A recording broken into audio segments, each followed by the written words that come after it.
అనుకోమనువా ఆమె పోసే విధానం ఆమె చేత్తో పోస్తే నిస బాగా ఎక్కద్దని భలే పొగడుతున్నారులే నిన్ను. సరే మాకు ఒక్కరువా డబ్బులు లేవమ్మా, మా కాడ ఒకరువా రేపు ఇచ్చేస్తామా, ఒక 10 జగ్గులు అట్ట లైన్ చేయమా ఒకరువా. ఏంది నువ్వు కాకపోతే ఎవరు చదువు ఇంకెవరు కర్ణిస్తారా? అట్నే రావ్యా, మీకు ఎన్ని జగ్గులు కావాలంటే అన్ని జగ్గులు తాగుతారండి. రే ఉబ్బి చేసుడే అంటీనా.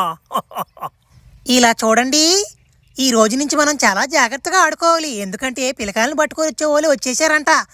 వాళ్ళు అడుక్కునే రూపంలో వస్తున్నారంట. వాళ్ళు జాగ్రత్తగా ఉండాలి. అమ్మో ఈ దేవుడు అడుక్కునేవాడు. ఎంత కూడుంటే అమ్మో ఇంత పిల్లలు నా దగ్గరకు రాండ్రా, రే సాగులెట్లు ఇస్తాను రాండ్రా. అమ్మో మేము రాము, మీరు పట్టుకెళ్తారు. అట్ట అనబాకుండా ఉండరా, డాన్స్ చేస్తున్నా.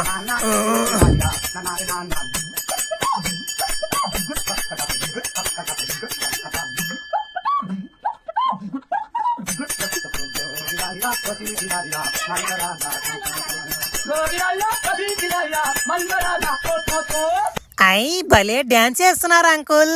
నేను చెప్పాను కదమ్మా, నేను మంచోడ్నే తల్లి. ఏది అందరూ ఒకసారి కళ్ళు మూసుకోండమ్మా, ఇంకొక డాన్స్ చేస్తాను.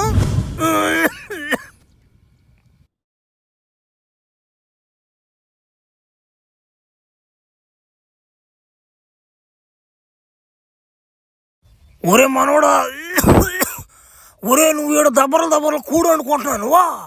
ఒరే ఆ పక్క ఇదిలో 3 పిలకలు ఆపట్లేదురా. వాడెవడో పిడతలు కొట్టుకునేవాడు వచ్చి పట్టుకెళ్ళిపోయాడు అంటరా. ఏందిరా నువ్వు ఇంకా గమ్ముకుంటావా? పోయి కాపాడరా వాళ్ళని. ఒరే మొన్న దానిలో కదా ఫైటింగ్ చేసింది నేను. ఎవరే ఉంటాడు? గండు సింగ్ కూడా మన సాగు స్వచ్ఛ పోసుకుంటూ వెళ్ళిపోయాడు. ఖచ్చితంగా ఇది గండు సింగ్ కూడా పనే తాత. ఇంక వాడుకుండి చెప్తా, నేను ఈరోజు 10 జగ్గులు తాగేస్తున్నా కళ్ళు. వాడికి ఉందిలే.